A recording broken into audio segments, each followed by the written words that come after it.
This question has been asked many times over the past few years, but the coronavirus pandemic has reset the clock in some ways.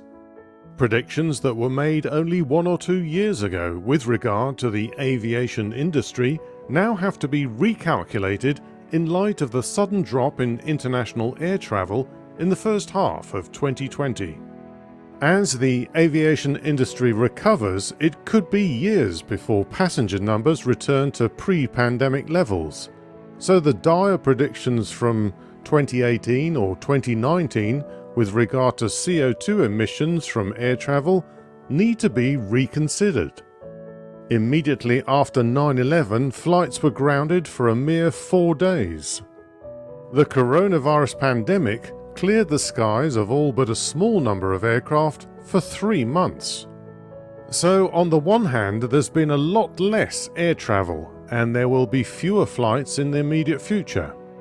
The catastrophic impact of the pandemic and lockdown has resulted in several airlines going out of business altogether. Flybe, Avianca, and Virgin Australia, to name just 3. The industry has lost billions in revenue, and thousands of employees have been made redundant as airlines are restructured in order to remain financially viable. While some hardline environmentalists may gloat over the impact of COVID-19 on the global aviation industry, the loss in revenue means there is far less to invest in research into fuel and engine efficiency, with the net result that it may take longer for aviation to go green.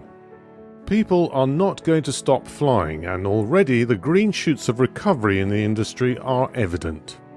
The opportunities for a more sustainable aviation industry haven't changed, but the timescales are now completely different.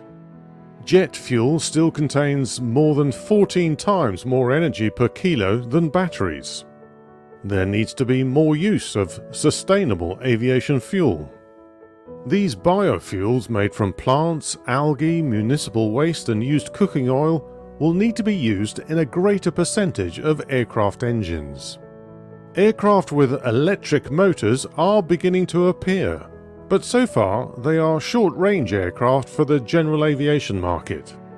The Slovenian company Pipistrel achieved EASA certification for their Velis Electro earlier in 2020. All-electric passenger-carrying aircraft, even for short commuter routes, are still a few years away, but the development is progressing. The Aviation Alice is a likely first contender in this category.